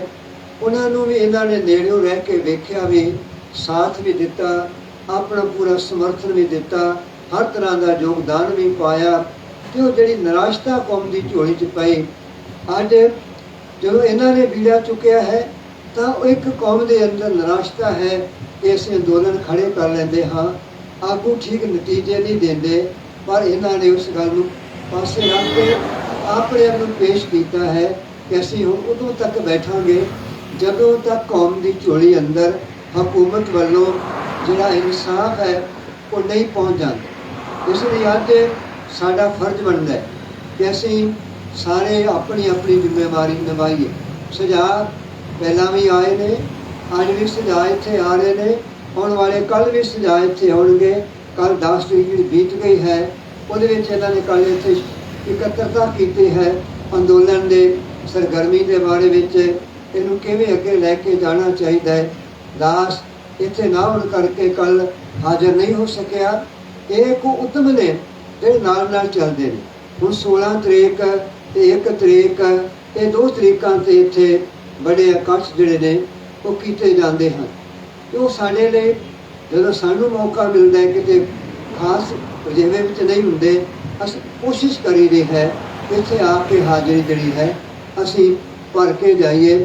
ਪਰ ਅਸੀਂ ਦੇਖਿਆ ਕਿ ਅਸੀਂ ਆ ਨਹੀਂ ਸਕੇ। ਮਨ ਕਰਦਾ ਸੀ ਇੱਕ ਵਾਰ ਅਸੀਂ ਕੱਲ੍ਹ ਜਾ ਕੇ 50-100 ਵੀ ਜਾ ਕੇ ਪਹੁੰਚ ਕੇ ਆਪਣੀਆਂ ਭਾਵਨਾਵਾਂ ਦਾ ਪ੍ਰਗਟਾਵਾ ਵੀ ਕਰੀਏ, ਮਿਲ ਕੇ ਸਾਰੇ ਹਾਲਾਤਾਂ ਦੀ ਜਾਣਕਾਰੀ ਵੀ ਲਈਏ। ਇੱਥੇ ਜਿਹੜੀਆਂ 2 ਗੱਲਾਂ ਤੇ ਸੁਝਾਵਾਂ ਦੇ ਤੌਰ ਤੇ ਆ ਗਈਆਂ। ਇਹ ਗੱਲ ਜਿਹੜੀ ਸਾਡੇ ਕਾਨੂੰਨ ਪੱਖ ਤੋਂ ਸਾਹਮਣੇ ਆਈ ਕਿ ਇੱਕ ਇਹੋ ਜਿਹਾ ਪੰਜਾਬ ਸਰਕਾਰ ਨੂੰ ਆਪਣੇ ਵੱਲੋਂ ਇੱਕ ਵਕੀਲ ਜਿਹੜਾ ਹੈ, ਸੀਨੀਅਰ ਵਕੀਲ ਲਾਉਣਾ ਚਾਹੀਦਾ ਹੈ, ਜਿਹੜਾ ਕੇਵਲ ਬੇਅਦਬੀ ਕਾਂਡ ਨਾਲ ਜੁੜੇ ਹੋਏ ਸਾਰੇ ਮੁਕੱਦਮਿਆਂ ਦੇ ਪੈਰਵਾਈ ਸਰਕਾਰ ਦੇ ਵੱਲੋਂ ਕਰੇ, ਤਾਂ ਕਿ ਉਹ ਇਕੱਲਾ ਜ਼ਿੰਮੇਵਾਰ ਹੋਵੇ ਕਿ ਕਿੱਥੇ ਕਿਹੜੀ ਅਦਾਲਤ 'ਚ ਕੀ ਹੋ ਰਿਹਾ, ਹਾਈ ਕੋਰਟ 'ਚ ਕੀ ਹੋ ਰਿਹਾ, ਫਰੀਦਕੋਟ ਕੀ ਹੋ ਰਿਹਾ, ਕਿੱਥੇ ਜਿੱਥੇ ਵੀ ਮੁਕੱਦਮੇ ਹਨ ਸੰਬੰਧਤ, ਉਹਨਾਂ ਦੇ ਪ੍ਰਤੀ ਠੀਕ ਤਰ੍ਹਾਂ ਦੀਆਂ ਰਾਵਾਂ ਕਾਨੂੰਨ ਦੇ ਪੱਖ ਤੋਂ ਵੀ ਅੱਗੇ ਚੱਲ ਕੇ ਆ ਸਕਣ। ਸਾਡੇ ਵੀ ਇਹ ਪੁਰਜੋਰ ਜਿਹੜੀ ਹੈ ਸਾਰਿਆਂ ਦੀ ਅੱਜ ਮੰਗ ਹੈ ਕਿ ਪੰਜਾਬ ਸਰਕਾਰ ਜਿਹੜੀ ਵਰਤਮਾਨ ਸਮੇਂ ਸਾਹਮਣੇ ਆਈ ਹੈ, ਇਹ 8 ਸਾਲਾਂ ਤੋਂ ਲਗਾਤਾਰ ਬੇਅਦਬੀ ਦੇ ਜਦੋਂ ਘਟਨਾਵਾਂ ਘਟੀਆਂ ਸਨ ਉਦੋਂ ਇਹ ਸਿਆਸੀ ਧਿਰ ਵਜੋਂ ਇਹ ਸਰਗਰਮ ਸਨ। ਇਹਨਾਂ ਨੇ 17 ਦੀਆਂ ਚੋਣਾਂ ਵੀ ਲੜੀਆਂ, ਉਸ ਤੋਂ ਬਾਅਦ ਅਗਲੀਆਂ ਅਸੈਂਬਲੀ ਚੋਣਾਂ ਲੜੀਆਂ ਤੇ ਸਰਕਾਰ ਬਣ ਗਈ ਹੈ। ਇਹ ਉਸ ਸਮੇਂ ਇਹ ਵਿਰੋਧੀ ਧਿਰ ਵਿੱਚ ਹੋ ਕੇ ਜਾਂ ਇੱਕ ਪੰਜਾਬ ਦੀ ਧਿਰ ਬਣ ਕੇ ਆਵਾਜ਼ ਚੁੱਕਦੇ ਸਨ। ਅੱਜ ਸੱਤਾ ਤੇ ਬੈਠੇ ਨੇ ਤੇ ਇਹਨਾਂ ਨੂੰ ਬਿਨਾਂ ਦੇਰੇ ਉਸ ਤਰ੍ਹਾਂ ਦੇ ਕੰਮ ਕਰਨੇ ਚਾਹੀਦੇ ਨੇ ਤਾਂ ਕਿ ਜਿਹੜੇ ਵੱਡੇ ਦੋਸ਼ੀ ਨੇ ਉਹਨਾਂ ਦੋਸ਼ੀਆਂ ਨੂੰ ਕਟਹਿਰੇ ਖੜਾ ਜਿਹੜਾ ਹੈ ਉਹ ਕੀਤਾ ਜਾ ਸਕੇ। ਖਾਸ ਕਰਕੇ ਜਿੰਨੀਆਂ ਵੀ ਹੁਣ ਤੱਕ ਸਿੱਟਾਂ ਬਣੀਆਂ ਨੇ, ਲਗਭਗ ਸਾਰੀਆਂ ਸਿੱਟਾਂ ਦੇ ਕੋਲ ਗਵਾਹੀ ਦੇਣ ਵਾਸਤੇ ਜਾਣਾ ਪੈ। 2015 ਵਿੱਚ ਅਸੀਂ 15 ਤੋਂ ਸੱਜਣ ਸੀ, 15-16 ਹੋਵਾਂਗੇ ਜਿਨ੍ਹਾਂ ਤੇ ਧਾਰਾ 307 ਦੇ ਅਧੀਨ ਸਾਡੇ ਤੇ ਇਹਨਾਂ ਨੇ ਮੁਕੱਦਮੇ ਪਾਏ ਸਨ। ਕਿ ਉਸ ਮੌਕੇ ਤੋਂ ਅਸੀਂ ਜਦੋਂ ਵੀ ਸਾਨੂੰ ਕਿਤੇ ਆਵਾਜ਼ ਵੱਜਦੇ ਹੈ ਅਸੀਂ ਉੱਥੇ ਜਾਂਦੇ ਹਾਂ, ਆਪਣੀ ਗੱਲ ਰੱਖਣ ਦੀ ਕੋਸ਼ਿਸ਼ ਕਰਦੇ ਹਾਂ, ਲਿਖਤੀ ਵੀ ਦਿੰਦੇ ਹਾਂ, ਜਵਾਨੀ ਵੀ ਦਿੰਦੇ ਹਾਂ, ਤਾਂ ਕਿ ਇਹ ਜਿਹੜੀ ਪੈਰਵਾਈ ਸਾਡੇ ਸਾਹਮਣੇ ਹੈ ਇਹਦੇ ਨਤੀਜੇ ਸਾਹਮਣੇ ਆਉਣੇ ਚਾਹੀਦੇ। ਇੱਕ ਪਾਸੇ ਬੇਅਦਬੀ ਸ਼੍ਰੀ ਗੁਰੂ ਗ੍ਰੰਥ ਸਾਹਿਬ ਜੀ ਹੈ, ਦੂਜੇ ਪਾਸੇ ਜਿਹੜੇ 2 ਸ਼ਹੀਦ ਹੋਏ ਨੇ ਇੱਥੇ ਬਾਈਬਲ ਕਲਾਂ ਦੇ ਅੰਦਰ, ਬਿਨਾਂ ਕਾਰਨ ਤੋਂ, ਬਿਨਾਂ ਉਹ ਕਿਸੇ ਦੇ ਗੁਨਾਹ ਤੋਂ, ਕੋਈ ਇਨਸਾਫ ਨਹੀਂ ਸੀ, ਇੱਥੇ ਬੈਠੇ ਹੋਏ ਸ਼ਾਂਤਮਈ ਧਰਨਾ ਦੇ ਰਹੇ ਨੇ ਤੇ ਪੰਜਾਬ ਪੁਲਿਸ ਦੀਆਂ ਗੋਲੀਆਂ ਦੇ ਨਾਲ ਇਹ 2 ਸ਼ਹੀਦ ਹੋ ਜਾਂਦੇ ਨੇ। ਗੋਲੀਆਂ ਪੁਲਿਸ ਦੀਆਂ ਨੇ। ਉਹ ਗੋਲੀਆਂ ਚੱਲੀਆਂ ਕਿਵੇਂ? ਕਿਹਨੇ ਕਿਹਾ ਗੋਲੀ ਚਲਾ ਦਿਓ? ਅਜੇ ਤੱਕ ਉਹਨੂੰ ਨਾਮਜ਼ਦ ਕਰਕੇ ਸਾਹਮਣੇ ਉਗੜ ਕੇ ਸਾਹਮਣੇ ਨਹੀਂ ਆ ਰਿਹਾ। ਸਰਕਾਰ ਜਿਹੜੀ ਉਸ ਸਮੇਂ ਸਰਕਾਰ ਚੱਲ ਰਹੀ ਸੀ, ਉਹਦਾ ਮੁੱਖ ਮੰਤਰੀ, ਉਹਦਾ ਗ੍ਰਹਿ ਮੰਤਰੀ, ਉਸ ਸਮੇਂ ਦਾ ਚੀਫ ਸੈਕਟਰੀ, ਇਹ ਸਾਰੇ ਕੀ ਉਹਨਾਂ ਦੇ ਧਿਆਨ ਤੋਂ ਬਗੈਰ ਸਭ ਕੁਝ ਹੋ ਗਿਆ ਹੋਏਗਾ? ਇਹ ਮੰਨਣ ਵਿੱਚ ਨਹੀਂ ਆ ਸਕਦਾ। ਇਸ ਕਰਕੇ ਉਹ ਜਿਹੜੀ ਗੱਲ ਸਾਡੇ ਗਲੇ ਤੋਂ ਥੱਲੇ ਨਹੀਂ ਉਤਰਦੇ। ਦਾਸ ਨੂੰ ਯਾਦ ਹੈ ਕਿ ਤੜਕੇ 2:30 ਪੌਣੇ 3 ਵਜੇ ਆਏ ਜੀ ਮੇਰੇ ਕੋਲ ਉਮਰਾ ਨੰਗਲ, ਜਿਹੜੇ ਉਸ ਸਮੇਂ ਪੁਲਿਸ ਦੇ ਅਫਸਰ ਸਨ, ਇਹ ਸਾਡੇ ਕੋਲ ਆ ਕੇ ਕਹਿਣ ਲੱਗੇ, ਜਦੋਂ ਅਸੀਂ ਕਪੂਰਥਲੇ ਬੈਠੇ ਸੀ, ਕਿ ਜਿਹੜਾ ਧਰਨਾ ਹੈ ਨਾ, ਇਹਨੂੰ ਗੈਰ ਕਾਨੂੰਨੀ ਐਲਾਨ ਦਿੱਤਾ ਗਿਆ, ਜਾਂ ਗ੍ਰਿਫਤਾਰੀਆਂ ਦੇਣ ਲਈ ਤਿਆਰ ਹੋ ਜਾਓ, ਜਾਂ ਪੁਲਿਸ ਜਿਹੜਾ ਹੈ ਇਹ ਧਰਨਾ ਜ਼ਬਰਦਸਤੀ ਉਠਾਏਗੀ। ਇੱਕ ਦਿਨ ਪਹਿਲਾਂ ਵੀ ਉਠਾਇਆ ਸੀ, ਇੱਕ ਦਿਨ ਪਹਿਲਾਂ ਵੀ ਧਰਨਾ ਉਠਾਇਆ ਸੀ। ਅਸੀਂ ਫੈਸਲਾ ਕੀਤਾ, ਭਾਈ ਪੰਤਪ੍ਰੀਤ ਸਿੰਘ ਜੀ, ਭਾਈ ਰਣਜੀਤ ਸਿੰਘ ਜੀ, ਭਾਈ ਸਰਬਜੀਤ ਸਿੰਘ ਧੂੰਦਾ ਜੀ, ਜਿਹਨੇ ਵੀ ਉਸ ਸਮੇਂ ਬੈਠੇ ਸਨ, ਸਾਰੇ ਸਲਾਹ ਕੀਤੇ ਕਿ ਅਸੀਂ ਗ੍ਰਿਫਤਾਰੀਆਂ ਦੇਣ ਵਾਸਤੇ ਤਿਆਰ ਹਾਂ। ਅਸੀਂ ਫੈਸਲਾ ਕਰਕੇ ਉਹਨੂੰ ਦਿੱਤਾ ਸੀ ਕਿ ਅਸੀਂ ਤਿਆਰ ਹਾਂ ਗ੍ਰਿਫਤਾਰ। ਪਹਿਲਾਂ ਬਜ਼ੁਰਗ ਜਾਣਗੇ ਅੰਦਰ, ਬੱਚੇ ਅੰਦਰ ਜਾਣਗੇ, ਉਸ ਤੋਂ ਬਾਅਦ ਬੀਬੀਆਂ ਅੰਦਰ ਜਾਣਗੇ ਜੇਲ੍ਹ ਦੇ ਵਿੱਚ। ਪਰ ਸਾਡੀ ਸ਼ਰਤ ਇੱਕੋ ਹੀ ਹੈ ਕਿ ਇਹਨਾਂ ਨੂੰ ਖੜ ਕੇ ਦੂਰ ਛੱਡਿਆ ਨਹੀਂ ਜਾਏਗਾ, ਪਰੇਸ਼ਾਨ ਨਹੀਂ ਕੀਤਾ ਜਾਏਗਾ, ਮੁਕੱਦਮੇ ਬਣਾਏ ਜਾਣਗੇ ਤੇ ਜੇਲ੍ਹ 'ਚ ਬੰਦ ਕੀਤਾ ਜਾਏਗਾ। ਪਰ ਪੁਲਿਸ ਵਾਲਿਆਂ ਨੇ ਕਪਟ ਕੀਤਾ, ਸਾਡੇ ਨਾਲ ਧੋਖਾ ਕੀਤਾ, ਨਿਤਨੇਮ ਕਰਦੇ ਆ ਤੇ ਸਾਡੇ ਉੱਤੇ ਜੋ ਵਾਰ ਕੀਤੇ ਗਏ ਆਪਾਂ ਸਾਰੇ ਜਾਣਦੇ। ਬਹੁਤ ਕੁਝ ਉਹਦੇ ਬਾਰੇ ਕਿਹਾ ਸੁਣਿਆ ਗਿਆ ਹੈ। ਅਸੀਂ ਉਸ ਸੰਤਾਪ ਨੂੰ ਆਪਣੇ ਪਿੰਡੇ ਤੇ ਹੰਡਾਇਆ ਤੇ ਆਪਣੇ ਅੱਜ ਵੀ ਸਾਡੇ ਸਾਹਮਣੇ ਇਹ ਪ੍ਰੀਤਮ ਸਿੰਘ ਜੀ ਦਾਸ ਨਾਲ ਗਵਾਹ ਬੈਠੇ ਨੇ, ਇਹ ਵੀ ਉਸੇ ਚੌਕ ਵਿੱਚ ਹਾਜ਼ਰ ਸਨ ਜਿਹੜਾ ਅੱਖਾਂ ਨਾਲੇ ਨੇ ਸਾਰਾ ਕੁਝ ਦੇਖਿਆ। ਸਰਦਾਰ ਦਵਿੰਦਰ ਸਿੰਘ ਬੈਠੇ ਨੇ, ਇਹ ਵੀ ਦਾਸ ਦੇ ਨਾਲ ਸਨ। ਇਹ ਵੀ ਕਿਵੇਂ ਜਾਨਾਂ ਬਚਾ ਕੇ ਗਏ ਨੇ, ਇਹਨਾਂ ਨੂੰ ਪਤਾ ਹੈ। ਅਸੀਂ ਕਿੰਨਿਆਂ ਦੀ ਜਾਨਾਂ ਬਚਾਈਆਂ ਜਾਂ ਡਾਂਗਾਂ ਖਾਧੀਆਂ, ਉਹ ਜਿੰਨੇ ਵੀ ਖਾਧੀਆਂ, ਭਾਈ ਪੰਤਪ੍ਰੀਤ ਸਿੰਘ ਜੀ, ਰਣਜੀਤ ਸਿੰਘ ਜੀ, ਸਾਰੇ ਵੀਰਾਂ ਨੇ ਖਾਧੀਆਂ। ਕੋਈ ਦੌੜ ਕੇ ਉੱਥੋਂ ਨਹੀਂ ਸਿੱਖਿਆ, ਆਪਣਾ ਅਸੀਂ ਡਟ ਕੇ ਉੱਥੇ ਬੈਠੇ ਹੋਏ ਸੀ। ਆਓ ਅੱਜ ਜਦੋਂ ਸਾਨੂੰ ਆਵਾਜ਼ ਵੱਜਦੀ ਹੈ ਤੇ ਆਪਾਂ ਇਹਨੂੰ ਅੱਗੇ ਲੈ ਕੇ ਜਾਣਾ। ਦਾਸ ਬੇਨਤੀ ਕਰੇਗਾ ਸਰਦਾਰ ਜਸਵਿੰਦਰ ਸਿੰਘ ਜੀ ਤੇ ਬਾਕੀ ਸੰਗਠਨ ਦੇ ਸਾਰੇ ਵੀਰਾਂ ਨੂੰ, ਇੱਕ ਵਾਰ ਆਪਾਂ ਹੰਬਲਾ ਮਾਰ ਕੇ ਪਹਿਲੇ ਮੋਰਚੇ ਨੂੰ ਸਫਲ ਕਰਨ ਵਾਸਤੇ, ਜਿਵੇਂ ਸੰਗਠਨ ਨੇ ਅੰਮ੍ਰਿਤਸਰ ਦੇ ਉੱਚੇ ਪੁਲ ਤੇ, ਭੰਡਾਰੀ ਪੁਲ ਦੇ ਉੱਤੇ ਇੱਕ ਦਿਨ ਦਾ ਧਰਨਾ ਲਾਇਆ ਸੀ, ਆਪਾਂ ਇੱਕ ਦਿਨ ਦਾ ਧਰਨਾ ਅੰਮ੍ਰਿਤਸਰ ਦੇ ਪੁਲ ਤੇ ਲਾ ਕੇ, ਜਿਹੜਾ ਵੱਡਾ ਮੀਡੀਆ ਹੈ ਅੰਗਰੇਜ਼ੀ ਦਾ, ਹਿੰਦੀ ਦਾ, ਸਾਰਾ ਮੀਡੀਆ ਤੇ ਮਿਲਾ ਕੇ ਇਹ ਜਿਹੜਾ ਅੰਦੋਲਨ ਹੈ ਇਹਦੀ ਜਾਣਕਾਰੀ ਨੂੰ ਅੱਗੇ ਲੈ ਕੇ ਜਾਣ ਲਈ ਇੱਕ ਵਾਰ ਸੰਗਠਨ ਵੱਲੋਂ ਜਿਹੜਾ ਹੈ ਜੋਸ਼ ਦੇ ਨਾਲ ਆਵਾਜ਼ ਬੁਲੰਦ ਕਰਨ ਲਈ ਆਪਣੀ ਜਿਹੜੀ ਭੂਮਿਕਾ ਹੈ ਅਸੀਂ ਫਿਰ ਨਿਭਾਈਏ। ਜਿਵੇਂ ਸਾਡੇ ਸਾਹਮਣੇ ਡਾਕਟਰ ਖੁਸ਼ਹਾਲ ਸਿੰਘ ਜੀ ਕਹਿ ਕੇ ਗਏ ਨੇ, ਜਿਹੜਾ ਵਾਈਟ ਪੇਪਰ ਜਾਰੀ ਹੋਇਆ, ਇਹ ਪੰਥਕ ਤਾਲਮੇਲ ਸੰਗਠਨ ਨੇ ਉਦੋਂ ਅਸੈਂਬਲੀ ਕਰਾਈ ਸੀ ਜਦੋਂ ਇੱਥੇ ਅੰਦੋਲਨ ਚੱਲ ਰਿਹਾ ਸੀ। ਚੱਲਦੇ ਅੰਦੋਲਨ ਦੇ ਆਗੂਆਂ ਕੋਲ ਅਸੀਂ ਚੱਲ ਕੇ ਆਏ ਸੀ ਕਿ ਕਿਰਪਾ ਕਰੋ, ਪੰਥਕ ਅਸੈਂਬਲੀ ਇਸ ਅੰਦੋਲਨ ਦੇ ਮੁੱਦਿਆਂ ਵਾਸਤੇ ਹੈ, ਬੇਅਦਬੀ ਦੇ ਮੁੱਦੇ ਉੱਤੇ ਹੈ, ਤੁਸੀਂ ਇੱਥੋਂ ਆਪਣੇ ਸਾਰੇ ਨੁਮਾਇੰਦੇ ਭੇਜੋ। ਅਸੀਂ ਚੱਲ ਕੇ ਆ ਕੇ ਬੇਨਤੀਆਂ ਕਰਕੇ ਗਏ ਸੀ, ਪਰ ਇੱਥੋਂ ਸਾਨੂੰ ਇੱਕ ਪੈਸੇ ਦਾ ਵੀ ਸਹਿਯੋਗ ਨਹੀਂ ਮਿਲਿਆ, ਬਲਕਿ ਅਸੈਂਬਲੀ ਰੱਦ ਕਰਨ ਲਈ ਸਾਨੂੰ ਕਿਹਾ ਗਿਆ। ਅਸੀਂ ਇੱਥੇ ਬੈਠ ਕੇ ਤੇ ਜੇ ਕਰਾਂਗੇ ਉਹ ਕਰਾਂ ਦੀ ਗੱਲ ਕੀਤੀ ਗਈ, ਪਰ ਅਸੀਂ ਅਸੈਂਬਲੀ ਕੀਤੀ, ਉਹਦਾ ਆਪਣੀ ਕਿਸਮ ਦਾ ਪ੍ਰਭਾਵ ਗਿਆ। ਆਉਣ ਵਾਲਾ ਸਮਾਂ ਉਸ ਵਾਈਟ ਪੇਪਰ ਨੂੰ ਫਿਰ ਅੱਗੇ ਲੈ ਕੇ ਜਾਣ ਲਈ, ਜੋ ਉਸ ਤੋਂ ਬਾਅਦ ਹੁਣ ਤੱਕ ਹੋ ਗਿਆ, ਨਾਲ ਜੁੜ ਕੇ ਲੋਕਾਂ ਦੇ ਵਿੱਚ ਪੰਥ ਵਿੱਚ ਲੈ ਕੇ ਜਾਣ ਦਾ ਯਤਨ ਜਿਹੜਾ ਹੈ, ਉਹਦੇ ਉੱਤੇ ਵੀ ਸੰਗਠਨ ਅਸੀਂ ਸਾਰੇ ਵਿਚਾਰ ਕਰਕੇ ਅੱਗੇ ਲੈ ਕੇ ਜਾਵਾਂਗੇ। ਹੁਣ ਸਾਡੇ ਸਾਹਮਣੇ ਡਾਕਟਰ ਖੁਸ਼ਹਾਲ ਸਿੰਘ ਜੀ 1 ਅਕਤੂਬਰ ਨੂੰ ਫਿਰ ਇੱਥੇ ਵੱਡਾ ਸਮਾਗਮ ਹੋਣਾ। ਉਧਰ ਸਿੰਘ ਸਭਾ ਦਾ ਸਥਾਪਨਾ ਦਿਵਸ ਵੀ ਹੈ, ਉਹਦੇ ਬਾਰੇ ਵੀ ਆਪਾਂ ਥੋੜਾ ਵਿਚਾਰ ਕਰ ਲਈਏ। ਹਾਂਜੀ, 16 ਸਤੰਬਰ ਪਹਿਲਾਂ ਆਣਾ, ਉਸ ਤੋਂ ਬਾਅਦ ਤੁਸੀਂ ਭਾਈ ਫਿਰ 1 ਅਕਤੂਬਰ ਰੱਖ ਦੇਣਾ ਨਾ ਜੀ। ਹੁਣ ਅਸੀਂ 16 ਨੂੰ ਗਲਤੀ ਕੀਤੀ ਹੋਈ ਹੈ, ਤਰਨਤਾਰਨ ਜ਼ਿਲ੍ਹੇ ਦਾ ਅਸੀਂ ਇੱਕ ਵੱਡਾ ਸਮਾਗਮ ਰੱਖੀ ਬੈਠੇ ਆ, ਅਸੀਂ 16 ਨੂੰ ਫਿਰ ਦਾਸ ਦੇ ਤੇ ਖੰਡਾ ਜੀ ਹੋਣਾ ਦੇ, ਇਹਨਾਂ ਵੀਰਾਂ ਦੀ ਗੈਰ ਹਾਜ਼ਰੀ ਰਹਿਣੀ ਹੈ। ਅਸੀਂ 16 ਨੂੰ ਪਹਿਲਾਂ ਉਹ ਕਿਸੇ ਕੋ ਸਮਾਂ ਲੈਣਾ ਸੀ, ਉਹਦਾ ਸਮਾਂ ਹੀ ਸਾਨੂੰ 16 ਦਿੱਤਾ, 17 ਦਾ ਮਿਲਦਾ। ਅਸੀਂ ਚਾਹੁੰਦੇ 17 ਦਾ ਮਿਲ ਜਾਏ, ਨਹੀਂ ਮਿਲਿਆ। ਸਾਡੀ ਉੱਧਰ ਵੀ ਉਸ ਤੋਂ ਬਾਅਦ ਫਿਰ ਪਹਿਲੀ ਦਾ ਆਉਣਾ, ਉਹਦੇ ਬਾਰੇ ਵਿੱਚ ਅਸੀਂ ਵਿਚਾਰ ਕਰੀਏ ਕਿ ਜੇ 1 ਅਕਤੂਬਰ ਦਾ ਸਮਾਗਮ ਸਿੰਘ ਸਭਾ ਦਾ ਜੇ ਅਸੀਂ ਫਿਰ ਇੱਥੇ ਜਾਣ ਕਰ ਲਈਏ ਤੇ ਜਾ ਕੇ ਕਿਉਂਕਿ ਗੱਲ ਤੇ ਸਿੰਘ ਸਭਾ ਲਹਿਰ ਦਾ 150 ਸਾਲਾ ਪੂਰਾ ਹੋਣ ਜਾ ਰਿਹਾ ਹੈ ਕਿ ਉਹ ਗੱਲ ਆਪਾਂ ਸੰਸਾਰ ਤੱਕ ਲੈ ਕੇ ਜਾਣੀ ਚਾਹੁੰਦੇ ਆ ਤੇ ਆਪਣੀ ਸਲਾਹ ਮਸਜਿਦ ਤੋਂ ਬਾਅਦ ਭਾਈ ਸੁਖਰਾਜ ਸਿੰਘ ਨੂੰ ਅਸੀਂ ਆਪਣੀ ਸੂਚਨਾ ਜਿਹੜੀ ਦੇਵਾਂਗੇ ਉਹ ਕਿਵੇਂ ਅਸੀਂ ਵਿਚਾਰ ਕਰਕੇ ਆਪਾਂ ਨਿਰਣਾ ਲੈਂਦੇ ਹਾਂ ਤੇ ਲਈਏ ਤਾਂ ਕਿ ਆਪਾਂ ਸੇਵਾ ਕਰ ਸਕੀਏ। ਸੋ ਅਸੀਂ ਅੱਜ ਆਪਣੇ ਛੋਟੇ ਅਜੀਜ਼ ਬੱਚੇ ਦਾ ਤੇ ਦਿਲ ਤੋਂ ਸ਼ੁਕਰਗੁਜ਼ਾਰ ਕਰਦੇ ਹਾਂ। ਇਹਨਾਂ ਨੇ ਸਾਨੂੰ ਜੀ ਆਇਆਂ ਕਿਹਾ ਹੈ, ਸਾਨੂੰ ਬਹੁਤ ਹਿੱਤ ਨਾਲ ਮਿਲ ਕੇ ਬੈਠੇ ਨੇ, ਸਾਡੇ ਨਾਲ ਇਹ ਗੱਲਾਂ ਬੈਠੇ ਬੈਠੇ ਜਿਹੜੀਆਂ ਸਾਂਝੀਆਂ ਕਰ ਰਹੇ ਸਨ ਇਹ ਸਾਰੀਆਂ ਗੱਲਾਂ ਤਾਂ ਕਿ ਸਾਰਿਆਂ ਤੱਕ ਜਾ ਸਕਣ ਅਸੀਂ ਇਸ ਮਾਈਕ ਉੱਤੇ ਆ ਕੇ ਗੱਲਾਂ ਸਾਂਝੀਆਂ ਕੀਤੀਆਂ ਨੇ। ਤੇ ਡਾਕਟਰ ਸਾਹਿਬ ਵੀ ਦੋ ਸ਼ਬਦ ਕਹੋਗੇ? ਡਾਕਟਰ ਜਸਵਿੰਦਰ ਸਿੰਘ ਜੀ ਬਠਿੰਡੇ ਤੋਂ ਚੱਲ ਕੇ ਆਏ ਨੇ, ਅਸੀਂ ਇਹਨਾਂ ਦੇ ਵਿੱਚ ਦਿਲ ਤੋਂ ਧੰਨਵਾਦੀ ਹਾਂ। ਵਾਹਿਗੁਰੂ ਸੱਚੇ ਪਾਤਸ਼ਾਹ ਚੜ੍ਹਦੀ ਕਲਾ ਬਖਸ਼ਿਸ਼ ਕਰਨ। ਸੋ ਆਓ ਅਗਲੀ ਜੋ ਵੀ ਹੈ ਕਾਰਵਾਈ ਅਸੀਂ ਤਨ ਕਰਕੇ ਮਨ ਕਰਕੇ ਧਨ ਕਰਕੇ ਇਹ ਸਾਡਾ ਅੰਦੋਲਨ ਹੈ। ਅਸੀਂ ਇਨਸਾਨ ਕਰਨ ਵਾਸਤੇ ਕਦੀ ਨਹੀਂ ਜਾਏ ਤੇ ਨਾ ਹੀ ਕਦੇ ਇਨਸਾਨ ਕਰਨ ਵਾਸਤੇ ਆਉਣਾ ਹੈ। ਅਸੀਂ ਹਮੇਸ਼ਾ ਆਪਣਾ ਅੰਦੋਲਨ ਕੌਮ ਦਾ ਅੰਦੋਲਨ ਸਮਝ ਕੇ 24 ਘੰਟੇ ਨਾਲ ਹਾਂ ਭਾਵਨਾ ਕਰਕੇ ਹਰ ਤਰ੍ਹਾਂ ਸਾਥ ਦੇਣ ਲਈ 24 ਘੰਟੇ ਗੁਰੂ ਸੁਣਾਈ ਰੱਖੇ। ਆਉਣ ਵਾਲੇ ਜਿੱਥੇ ਵੀ ਅਸੀਂ ਵਿਚਰਦੇ ਹਾਂ ਅੰਦੋਲਨ ਦੀ ਗੱਲ, ਬੇਅਦਬੀ ਕਾਂਡ ਦੀ ਗੱਲ, ਇਨਸਾਫ ਦੀ ਗੱਲ ਅਸੀਂ ਕਰਨ ਦਾ ਯਤਨ ਕਰਦੇ ਹਾਂ ਤੇ ਕਰਦੇ ਰਵਾਂਗੇ। ਤੇ ਅਗਲੀ ਗੱਲ ਕਰਨ ਲਈ ਸਰਦਾਰ ਜਸਵਿੰਦਰ ਸਿੰਘ ਜੀ ਆਪ ਸਾਰਿਆਂ ਦੇ ਰੂਬਰੂ ਹੋਣਗੇ। ਸਾਰਿਆਂ ਦਾ ਤਹਿ ਦਿਲ ਤੋਂ ਧੰਨਵਾਦ ਜੀ। ਫਤਿਹ ਬੁਲਾਓ। ਵਾਹਿਗੁਰੂ ਜੀ ਕਾ ਖਾਲਸਾ ਵਾਹਿਗੁਰੂ ਜੀ ਕੀ ਫਤਿਹ। ਬਹੁਤ ਧੰਨਵਾਦ ਜੀ। ਅਸੀਂ ਬੈਠੇ ਵੈਸੇ ਵੀ ਗੱਲ ਕਰ ਰਹੇ ਸੀ ਵੀ ਜਿੱਦਾਂ ਸਿੰਘ ਸਾਹਿਬ ਨੇ ਕਿਹਾ ਤਨ ਮਨ ਤੇ ਧਨ, ਕਿਉਂਕਿ ਜਦੋਂ ਲਗਾਤਾਰ ਕੋਈ ਮੋਰਚਾ ਚੱਲਦਾ ਤੇ ਉਹਦੇ ਲਈ ਅਸੀਂ ਸੰਗਠਨ ਵੱਲੋਂ ਵੀ ਕੋਈ ਸਾਂਝੇ ਰੂਪ 'ਚ ਜਿਹੜਾ ਉਹ ਦੇ ਕੇ ਜਾਵਾਂਗੇ। ਪਰ ਮੈਂ ਕੁਝ ਮਾਇਆ ਇੱਥੇ ਜਿਹੜੀ ਮੈਨੂੰ ਵੀਰ ਸੁਖਰਾਜ ਸਿੰਘ ਨੇ ਪਰਚੀ ਦਿੱਤੀ ਹੈ ਕਿ ਸਰ ਹਰਦੀਪ ਸਿੰਘ ਜੀ ਵੱਲੋਂ, ਅਮਨ ਬਰਾੜ ਜੀ, ਦਲਜੀਤ ਸੇਖੋਂ ਜੀ, ਪਰਮਜੀਤ ਸਿੰਘ ਜੀ, ਰਾਜਾ ਬਰਾੜ ਜੀ, ਅੰਮ੍ਰਿਤਪਾਲ ਕਿਸਾਨ ਯੂਨੀਅਨ ਤੇ ਹਰਪਿੰਦਰ ਸਿੰਘ ਜੀ ਵੱਲੋਂ ਆਈ ਹੈ। ਬਹੁਤ ਧੰਨਵਾਦ। ਵਾਹਿਗੁਰੂ ਜੀ ਤੁਹਾਨੂੰ ਸਾਰਿਆਂ ਨੂੰ ਸਮਰੱਥਾ ਦੇਣ ਕਿ ਤੁਸੀਂ ਹੋਰ ਵੀ ਸੇਵਾ ਜਿਹੜੀ ਹੈ ਉਹ ਕਰ ਸਕੋ। ਮੈਂ ਬਾਕੀ ਸਾਰਿਆਂ ਨੂੰ ਵੀ ਬੇਨਤੀ ਕਰਾਂਗਾ ਕਿ ਤੁਸੀਂ ਜ਼ਰੂਰ ਆਪਣੇ ਵੱਲੋਂ ਕੋਈ ਨਾ ਕੋਈ ਸੇਵਾ ਕਰਕੇ ਜਾਇਓ। ਜਿਹੜੀਆਂ ਤੇ ਜਿਹੜੀ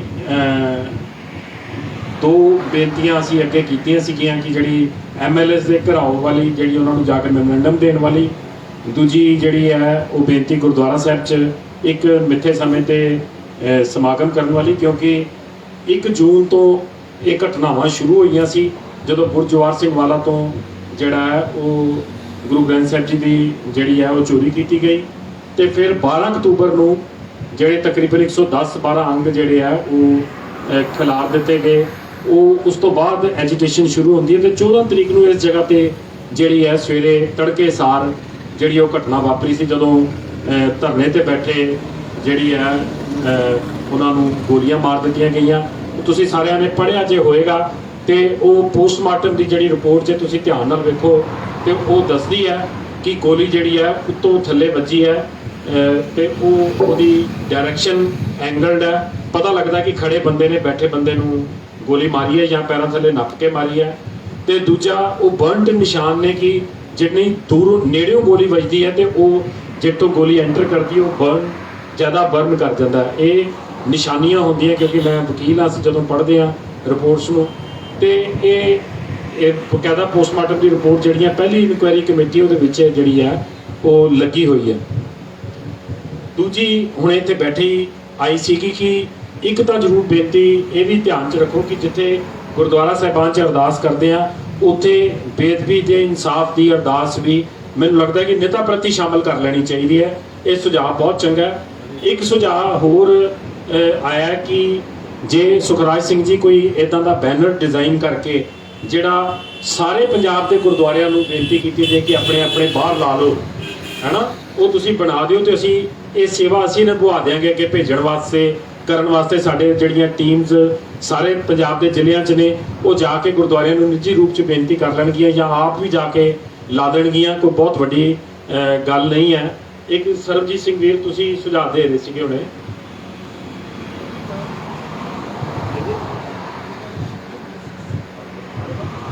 ਜਿਹੜੀ ਜੇ ਕੋਈ ਦਿਨ ਮਿਥਣਾ ਤੇ ਉਹ 12 ਅਕਤੂਬਰ 14 ਅਕਤੂਬਰ ਦਾ, ਕਿਉਂਕਿ ਉਹ ਦਿਨ ਇਨਸੀਡੈਂਟ ਦੇ ਦਿਨ ਨੇ, ਉਦੋਂ ਗੁਰਦੁਆਰਿਆਂ 'ਚ ਸਾਂਝੇ ਸਮਾਗਮ ਦੀ ਕਾਲ ਜਿਹੜੀ ਹੈ ਉਹ ਦਿੱਤੀ ਜਾ ਸਕਦੀ ਹੈ। ਸੁਝਾਅ ਨੇ ਤੁਹਾਨੂੰ।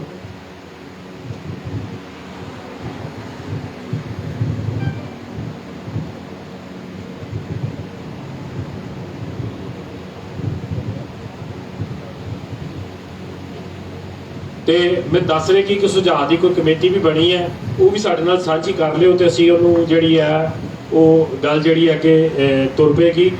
ਤੇ ਵਕੀਲ ਪੰਥਕ ਤਾਲਮੇਲ ਸੰਗਠਨ ਦੇ ਨਾਲ ਵੱਡੇ ਵਕੀਲ ਜਿਹੜੇ ਨੇ ਉਹ ਜੁੜੇ ਹੋਏ ਨੇ ਸਰਦਾਰ ਨਵਕਿਰਨ ਸਿੰਘ ਜੀ ਦੀ ਅਗਵਾਈ ਦੇ ਵਿੱਚ।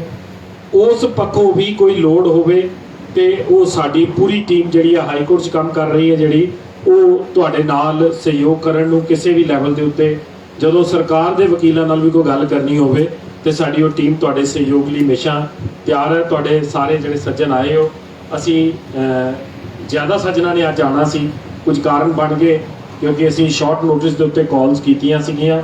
ਤੇ ਆਉਣ ਵਾਲੇ ਸਮੇਂ ਦਾ ਜਦੋਂ ਵੀ ਅਸੀਂ ਕੋਈ ਪ੍ਰੋਗਰਾਮ ਲਿਖਾਂਗੇ ਤੇ ਉਹ ਸਾਰੀਆਂ ਸੰਸਥਾਵਾਂ ਜਿਹੜੀਆਂ ਨਾਲ ਜੁੜੀਆਂ ਨੇ ਸਾਰਿਆਂ ਦਾ ਨੁਮਾਇੰਦੇ ਜ਼ਰੂਰ ਇੱਥੇ ਹਾਜ਼ਰ ਹੋਣਗੇ, ਜਾਂ ਜਿੱਦਾਂ ਵੀ ਪਲੈਨਿੰਗ ਹੋਏਗੀ ਅਸੀਂ ਉਹਨੂੰ ਕਰਾਂਗੇ। ਬਹੁਤ ਧੰਨਵਾਦ। ਮੈਂ ਮਹਿੰਦੀ ਰੱਤਾ ਜੀ ਜਿਹੜੇ ਪੱਤਰਕਾਰ ਨੇ, ਇਹ ਉਦਣ ਉੱਥੇ ਹਾਜ਼ਰ ਵੀ ਸੀਗੇ ਤੇ ਇਹਨਾਂ ਦੀ ਮੈਂ ਇਹਨਾਂ ਨੂੰ ਬੇਨਤੀ ਕਰਾਂਗਾ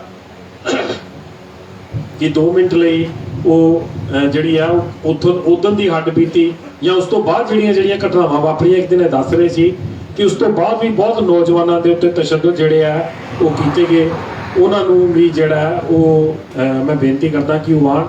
ਉਸ ਤੋਂ ਬਾਅਦ ਅਸੀਂ ਜਿਹੜਾ ਇਹ ਪ੍ਰੋਗਰਾਮ ਦੀ ਸਮਾਪਤੀ ਹੈ। ਬਹੁਤ ਧੰਨਵਾਦ ਜੀ।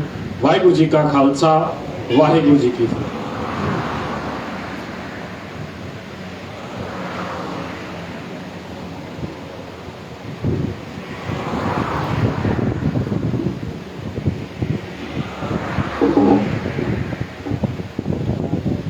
ਵਾਹਿਗੁਰੂ ਜੀ ਕਾ ਖਾਲਸਾ, ਵਾਹਿਗੁਰੂ ਜੀ ਕੀ ਫਤਿਹ। ਸਾਰੇ ਵੀਰ ਫਤਿਹ ਦੀ ਸਾਂਝ ਜ਼ਰੂਰ ਪਾਓ। ਵਾਹਿਗੁਰੂ ਜੀ ਕਾ ਖਾਲਸਾ, ਵਾਹਿਗੁਰੂ ਜੀ ਕੀ ਫਤਿਹ। ਬਹੁਤ ਸਾਰੇ ਵੀਰਾਂ ਨੇ ਬਹੁਤ ਵਧੀਆ ਵਿਚਾਰ ਰੱਖੇ ਤੇ ਇਹਨਾਂ ਵਿਚਾਰਾਂ ਦੀ ਲੋੜ ਸੀ। ਮੈਨੂੰ ਗਿਆਨੀ ਕੇਵਲ ਸਿੰਘ ਜੀ ਸਿੰਘ ਸਾਹਿਬ ਦਾ ਫੋਨ ਆਇਆ ਵੀ ਤੁਸੀਂ ਸਮੇਂ ਸਿਰ ਪਹੁੰਚ ਜਾਣਾ। ਮੈਂ ਸੁਖਵਿੰਦਰ ਸਿੰਘ ਬੱਬੂ, ਗੋਬਿੰਦ ਐਗਰੀਕਲਚਰ ਵਰਕਰਸ ਵਾਲੇ ਵੀਰ ਮੇਰੇ ਨਾਲ ਆਏ ਨੇ।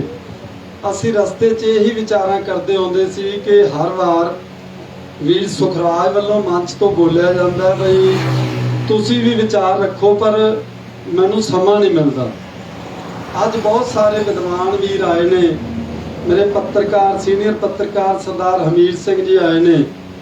ਬਹੁਤ ਸਾਰੀਆਂ ਇਹਨਾਂ ਵੀਰਾਂ ਦੇ ਧਿਆਨ 'ਚ ਮੈਂ ਉਹ ਗੱਲਾਂ ਲਿਆਉਣੀਆਂ ਚਾਹੁੰਦਾ ਜਿਹੜੀਆਂ ਅਕਸਰ ਟੀਵੀ ਚੈਨਲਾਂ ਤੇ ਡਿਬੇਟ ਦੌਰਾਨ ਦੱਸਣੀਆਂ ਜ਼ਰੂਰੀ ਹੁੰਦੀਆਂ ਨੇ, ਜਾਂ ਕੋਈ ਸਵਾਲ ਹੁੰਦਾ ਉਹਦਾ ਜਵਾਬ ਦੇਣਾ ਜ਼ਰੂਰੀ ਹੁੰਦਾ।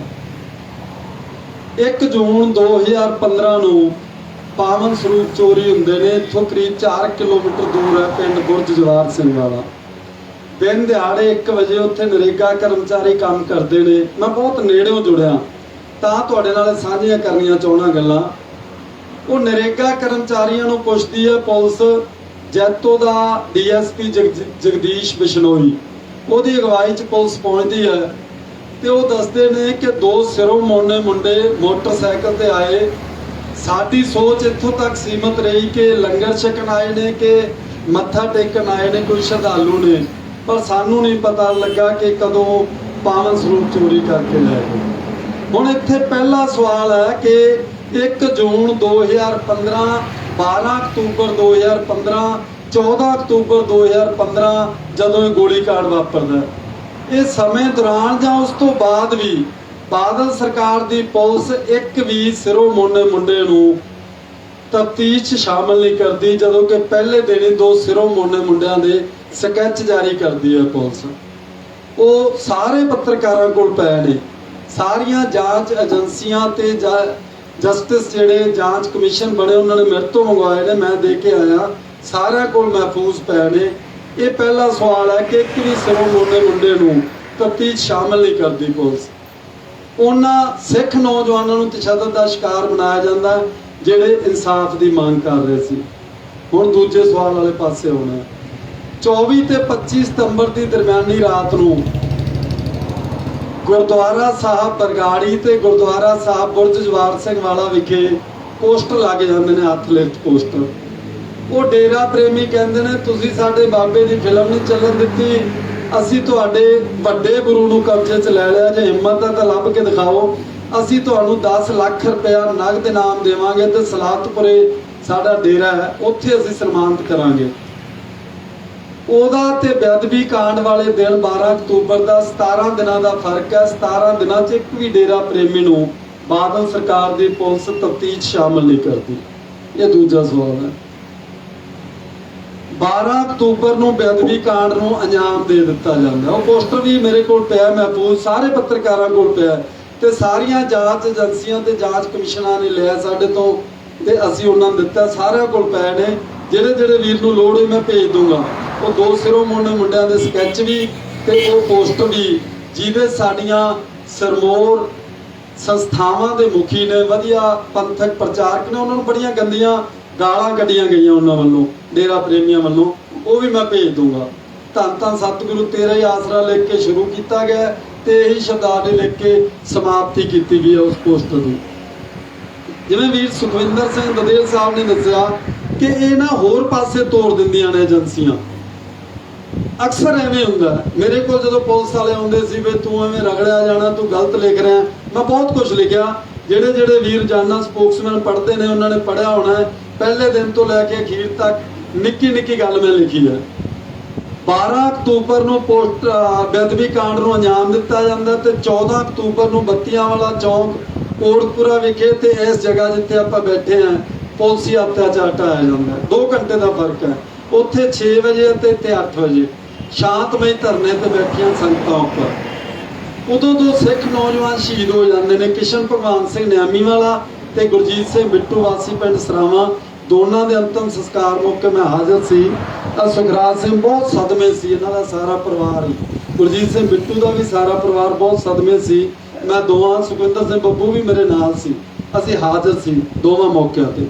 ਉਸ ਵੇਲੇ ਕੁਝ ਜਥੇਬੰਦੀਆਂ ਕਹਿੰਦੀਆਂ ਨਹੀਂ ਆਪਾਂ ਇਨਸਾਫ ਤੱਕ ਸੰਸਕਾਰ ਨਹੀਂ ਕਰਨਾ, ਕੁਝ ਕਹਿੰਦੇ ਨਹੀਂ ਕਰਨਾ ਹੀ ਕਰਨਾ। ਚਲੋ ਤਣਾਅ ਬਣ ਜਾਣਾ ਸੀ। ਉਸ ਵੇਲੇ ਜਦੋਂ ਸਹਿਮਤੀ ਬਣੀ ਤਾਂ ਅੰਤਮ ਸੰਸਕਾਰ ਹੋ ਗਿਆ।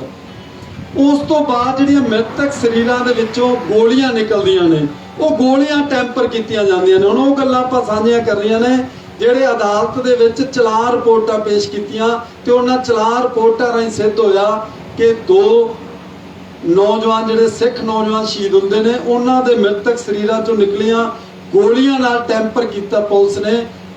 ਅਸਲ ਸਬੂਤ ਮਿਟਾ ਕੇ ਗਲਤ ਸਬੂਤ, ਝੂਠੇ ਸਬੂਤ, ਨਕਲ ਸਬੂਤ ਪੈਦਾ ਕਰਨ ਦੀ ਕੋਸ਼ਿਸ਼ ਕੀਤੀ ਗਈ।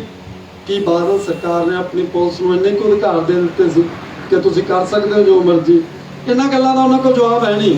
ਜਿੰਨੇ ਚੈਨਲਾਂ ਤੇ ਮੇਰੇ ਨਾਲ ਡਿਬੇਟ ਹੋਈ ਹੈ, ਮੇਰੀ ਕਿਸੇ ਗੱਲ ਦਾ ਜਵਾਬ ਨਹੀਂ ਹੁੰਦਾ। ਅਖੀਰ ਬਹਿਸ ਇੱਥੇ ਇਸੇ ਜਗ੍ਹਾ ਤੇ ਬੈਠੇ ਆ। ਇੱਕ ਮੇਰੇ ਗੱਲ ਪੈ ਗਿਆ, ਤੁਸੀਂ ਟੀਵੀ ਚੈਨਲਾਂ ਤੇ ਦੇਖਿਆ ਹੋਣਾ, ਸੁਖਰਾਜ ਸਿੰਘ ਨੇ ਸਾਰਾ ਧਿਆਨ ਚ ਹੈ ਮਾਮਲਾ। ਉਹ ਕਹਿੰਦਾ ਤੂੰ ਬਾਦਲਾਂ ਨੂੰ ਮਾੜਾ ਕਹੀ ਜਾਂਦਾ, ਮਿਸ਼ਨਰੀ ਕਿੰਨੇ ਚੰਗੇ ਨੇ। ਮੈਂ ਕਿਹਾ ਨਾ ਮੈਂ ਬਾਦਲਾਂ ਨੂੰ ਮਾੜਾ ਕਿਹਾ, ਨਾ ਮੈਂ ਮਿਸ਼ਨਰੀਆਂ ਨੂੰ ਚੰਗਾ ਕਿਹਾ। ਤੁਸੀਂ ਕੋਈ ਫਾਇਦੇ ਦੱਸ ਦਿਓ ਬਾਦਲਾਂ ਦੇ, ਸ਼੍ਰੋਮਣੀ ਕਮੇਟੀ ਦੇ ਦੱਸ ਦਿਓ, ਤਖਤਾਂ ਜਥੇਦਾਰਾਂ ਦੇ ਦੱਸ ਦਿਓ। ਚਲੋ ਆਪਾਂ ਵਿਸ਼ੇ ਤੋਂ ਨਾ ਭਟਕੀਏ, ਆਪਾਂ ਵਿਸ਼ੇ ਤੇ ਹੀ ਕਾਇਮ ਰਹੀਏ। ਅਜੇ ਜਦੋਂ ਚਰਨਜੀਤ ਸ਼ਰਮਾ ਐਸਐਸਪੀ ਮੋਗਾ, ਉਹ ਕਹਿੰਦਾ ਮੇਰੀ ਜਿਪਸੀ ਤੇ ਪਹਿਲਾਂ ਗੋਲੀ ਚੱਲੀ ਆ ਭੀੜ ਵਾਲੇ ਪਾਸੋਂ, ਤਾਂ ਉਹ ਕੁਵਰ ਵਿਜੇ ਪ੍ਰਤਾਪ ਸਿੰਘ ਆਈਜੀ ਜਿਹੜੇ ਸਿੱਟ ਦੇ ਮੁਖੀ ਨੇ ਐਸਆਈਟੀ ਦੇ, ਉਹਨਾਂ ਵੱਲੋਂ ਜਿਹੜੀ ਚਲਾਨ ਰਿਪੋਰਟ ਪੇਸ਼ ਕੀਤੀ ਗਈ ਹੈ ਉਹਦੇ 'ਚ ਆ ਗਿਆ ਕਿ ਕੋਈ ਪੰਕਜ ਮਿੱਤਲ ਹੈ, ਪੰਕਜ ਬਾਂਸਲ ਹੈ ਫਰੀਦਕੋਟ ਦਾ, ਪੰਕਜ ਮੋਟਰ ਜਾਂ ਉਹਦੀ ਮਰੂਤੀਆਂ ਦੀ ਏਜੰਸੀ, ਉਹਦੀ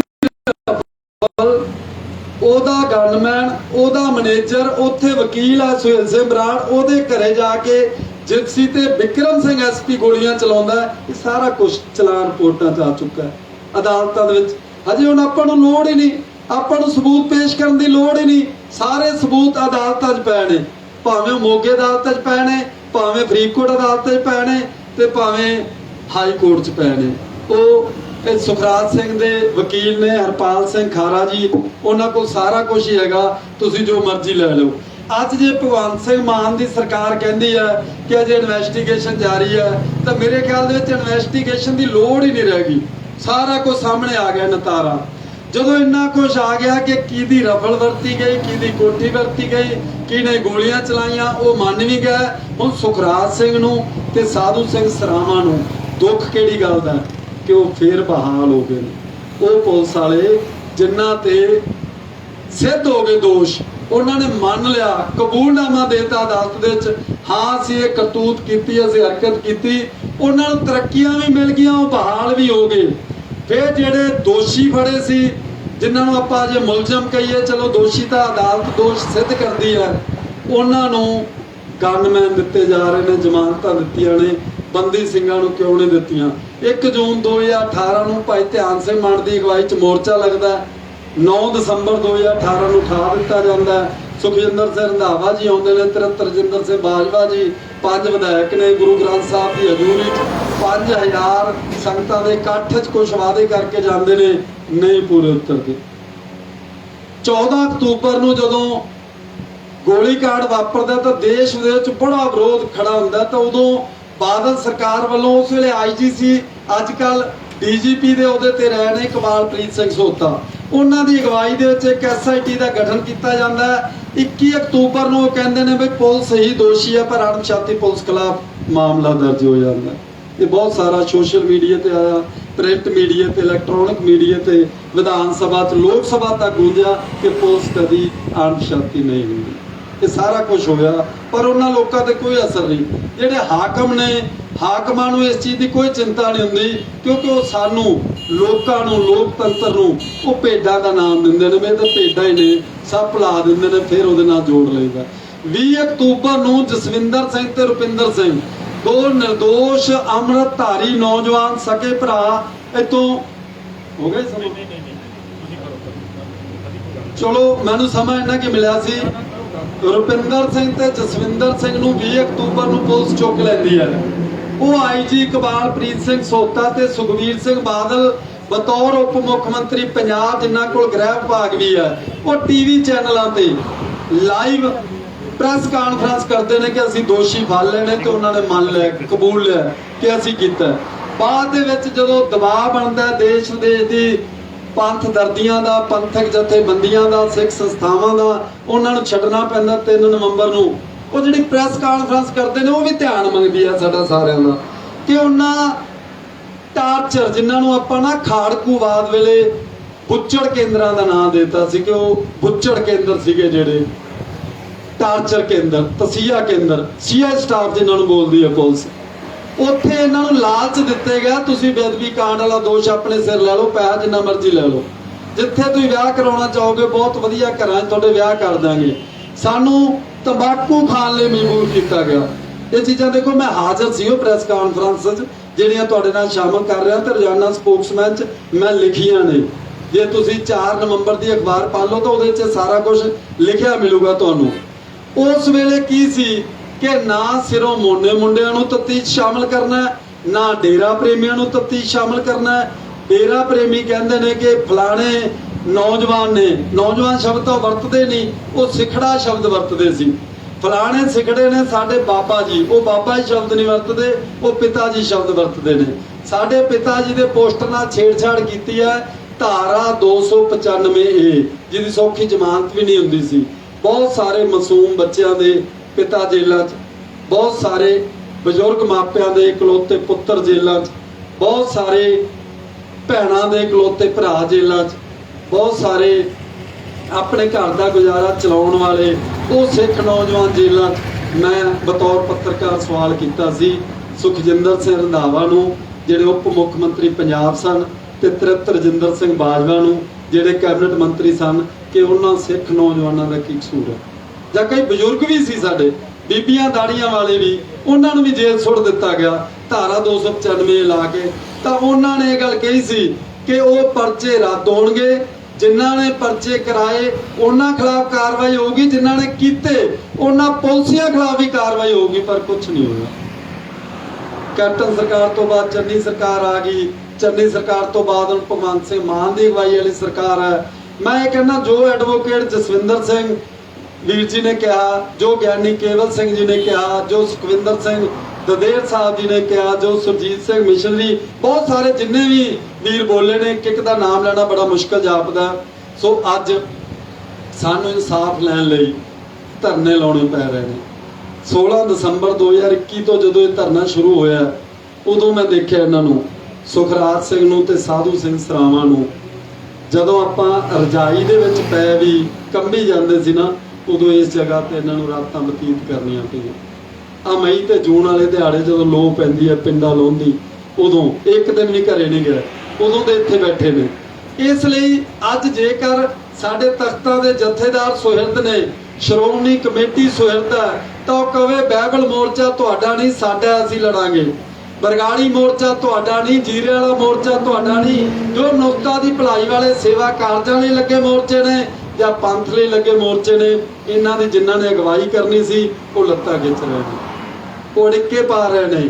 ਉਹ 16 ਅਗਸਤ ਦਾ ਪ੍ਰੋਗਰਾਮ ਰੱਖਦੇ ਨੇ ਤਾਂ ਬਰਾਬਰ ਗਿਆਨੀ ਹਰਪ੍ਰੀਤ ਸਿੰਘ ਕਹਿੰਦੇ ਨੇ ਨਹੀਂ, ਅਸੀਂ ਹਿੰਦ ਪਾਕ ਵੰਡ 'ਚ ਜਿਹੜੇ ਸ਼ਹੀਦ ਹੋਏ ਨੇ ਉਹਨਾਂ ਨੂੰ ਸ਼ਰਧਾਂਜਲੀ ਭੇਟ ਕਰਨੀ ਹੈ, ਤੁਸੀਂ 16 ਅਗਸਤ ਨੂੰ ਅਕਾਲ ਤਖਤ ਵਿਖੇ ਪਹੁੰਚੋ। ਉਦੋਂ ਸੁਖਰਾਜ ਸਿੰਘ ਨਿਆਮੀ ਵਾਲਾ ਲਾਈਵ ਹੋ ਕੇ ਆਪਣਾ ਦਰਦ ਦੱਸਦੇ ਨੇ। ਤੁਸੀਂ ਸਾਰੇ ਜਾਣਕਾਰ ਹੋ, ਸਾਰੇ ਸੋਸ਼ਲ ਮੀਡੀਆ ਨਾਲ ਜੁੜੇ ਹੋਏ ਹੋ, ਤੁਹਾਡਾ ਸਾਰਿਆਂ ਦਾ ਪਤਾ ਹੈ। ਆਪਣੇ ਹੁਣ ਗੁਰਮਤਿ ਗਿਆਨ ਮਿਸ਼ਰੀ ਕਾਜ ਵਾਲੇ ਵੀਰ ਨੇ, ਸਿੱਖ ਮਿਸ਼ਰੀ ਕਾਜ ਵਾਲੇ ਵੀਰ ਨੇ, ਪੰਥਕ ਤਾਲਮੇਲ ਸੰਗਠਨ ਜਦੋਂ ਗਿਆਨੀ ਕੇਵਲ ਸਿੰਘ ਜੀ ਨੇ ਗੱਲ ਕੀਤੀ 27 ਤੇ 28 ਅਕਤੂਬਰ 2018 ਨੂੰ ਉੱਥੇ ਬੁਲਾਏ ਗਏ ਸੀ। ਮੈਂ ਗਿਆ ਸੀ ਦੋਨੇ ਦਿਨ ਉੱਤੇ, ਇੱਕ ਦਿਨ ਮੈਨੂੰ ਵੀ ਬੋਲਣ ਦਾ ਮੌਕਾ ਮਿਲਿਆ ਸੀ। ਉੱਥੇ ਇਹੀ ਗੱਲਾਂ ਆਪਾਂ ਸਾਂਝੀਆਂ ਕੀਤੀਆਂ ਸੀ ਕਿ ਬਹੁਤ ਸਾਰੀਆਂ ਉਹ ਗੱਲਾਂ ਨੇ ਜਿਹੜੀਆਂ ਮੀਡੀਆ 'ਚ ਨਹੀਂ ਆਈਆਂ, ਉਹ ਲਿਆਉਣੀਆਂ ਜ਼ਰੂਰੀ ਨੇ। ਜੇਕਰ ਅੱਜ ਫੇਰ 50 ਸਾਲ ਪੰਥ ਖਤਰੇ 'ਚ ਕਹਿ ਕੇ ਸੱਤਾ ਦਾ ਆਨੰਦ ਮਾਣਨ ਵਾਲੇ ਫੇਰ ਸਾਨੂੰ ਮੂਰਖ ਬਣਾਏ ਜਾਂਦੇ ਨੇ, ਤਾਂ ਉੱਥੇ ਕਿਤੇ ਨਾ ਕਿਤੇ ਸਾਡੇ 'ਚ ਕਮੀ ਹੈ, ਉਹਨਾਂ 'ਚ ਕੋਈ ਕਮੀ ਨਹੀਂ। ਜਦੋਂ ਲੋਕਾਂ ਨੂੰ ਪਤਾ ਲੱਗਾ ਪੰਥ ਖਤਰੇ 'ਚ ਨਹੀਂ, ਇਹਨਾਂ ਦੀ ਕੁਰਸੀ ਖਤਰੇ 'ਚ ਹੈ, ਤਾਂ 3 ਸੀਟਾਂ ਰਹਿ ਗਈਆਂ 117 ਚੋਂ, ਉਹ ਵੀ ਇੱਕ ਚਲੀ ਗਈ, 2 ਰਹਿ ਗਈਆਂ। ਪਰ ਹੈਰਾਨੀ ਇਸ ਗੱਲ ਦੀ ਹੈ ਕਿ ਅਜੇ ਵੀ ਉਹ ਕਹਿੰਦੇ ਨੇ ਪੰਥ ਦੀ ਅਗਵਾਈ ਅਸੀਂ ਕਰਾਂਗੇ। ਪਤਾ ਨਹੀਂ ਕਿਹੜੇ ਪੰਥ ਦੀ ਅਗਵਾਈ ਕਰਨਗੇ, ਉਹਨਾਂ ਦਾ ਪੰਥ ਉਹਨਾਂ ਨੂੰ ਮੁਬਾਰਕ, ਪਰ ਅਸੀਂ ਹੁਣ ਜ਼ਿਆਦਾ ਗੁੰਮਰਾਹ ਨਾ ਹੋਈਏ। ਜੇਕਰ ਇੱਕ ਨਵੀਂ ਪਾਰਟੀ ਦਿੱਲੀ ਤੋਂ ਆ ਕੇ 100 ਸਾਲ ਪੁਰਾਣੀ ਪਾਰਟੀ ਨੂੰ ਵੰਗਾਰ ਰਹੀ ਹੈ, ਕਹਿੰਦੇ ਨਿਕਲੋ ਬਾਹਰ, ਅਸੀਂ ਤੁਹਾਨੂੰ 92 ਸੀਟਾਂ ਲਿਆ ਕੇ ਦਿਖਾਵਾਂਗੇ, ਤਾਂ ਕਿਤੇ ਇਹਨਾਂ ਨੂੰ ਸੋਚਣ ਦੀ ਲੋੜ ਹੈ ਕਿ ਜਦੋਂ ਕੋਈ ਸਾਡੀ ਔਲਾਦ ਮਾਮੇ ਮਾਸੜ ਫੁੱਫੜ ਚਾਚੇ ਤਾਏ ਕੋਲ ਜਾਂਦੀ ਹੈ ਨਾ, ਅਸੀਂ ਕਹੀਏ ਸ਼ਰੀਕ ਨੇ ਸਾਡੀ ਔਲਾਦ ਨੂੰ ਵਿਗਾੜਤਾ, ਤਾਂ ਇਹ ਨਹੀਂ ਸੋਚਦੇ ਨੌਬਤ ਕਿਉਂ ਆਈ, ਸਾਡੀ ਔਲਾਦ ਗਈ ਕਿਉਂ, ਅਸੀਂ ਜਾਣ ਕਿਉਂ ਦਿੱਤਾ।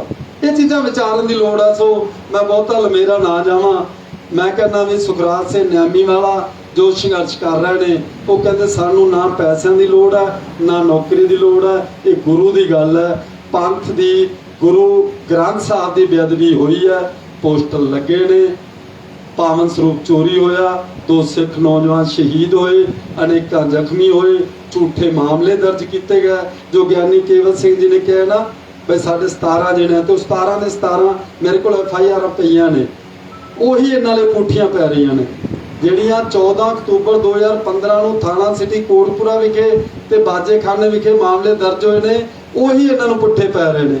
ਅੱਜ ਜੇਕਰ ਸੁਖਬੀਰ ਸਿੰਘ ਬਾਦਲ ਜਾਂ ਇਕਬਾਲਪ੍ਰੀਤ ਸਿੰਘ ਸੋਤਾ, ਦੇਖੋ ਲਾਈਵ ਚੱਲ ਰਿਹਾ ਚੈਨਲਾਂ ਤੇ, ਉਹ ਸੁਣਦੇ ਹੋਣਗੇ, ਜੇਕਰ ਉਹ ਕਹਿੰਦੇ ਨੇ ਕਿ ਰੁਪਿੰਦਰ ਤੇ ਜਸਵਿੰਦਰ ਦੋਸ਼ੀ ਨੇ, ਉਹਨਾਂ ਨੇ ਮੰਨ ਲਿਆ, ਤਾਂ ਅੱਜ ਸੌਦਾ ਸਾਥ ਦੇ ਵਕੀਲ ਨੇ ਅਦਾਲਤ ਦੇ ਵਿੱਚ ਲਾਤਾ ਕਿ ਸਾਨੂੰ ਉਹ ਖਰੜਾ ਦਿਓ, ਉਹ ਦਸਤਾਵੇਜ਼ ਦਿਓ, ਉਹ ਰਿਕਾਰਡ ਦਿਓ। ਇਹਦਾ ਮਤਲਬ ਅਸੀਂ ਉਹਨਾਂ ਨੂੰ ਹੋਰ ਰਾਹਤ ਦੇਤੀ, ਪਰ ਤੁਸੀਂ ਇਹਦੇ ਨਾਲ ਹੋਰ 6 ਮਹੀਨੇ ਸਾਲ ਲਮਕਾ ਸਕਦੇ ਹੋ। ਕਿਤੇ ਨਾ ਕਿਤੇ ਜਿਹੜੇ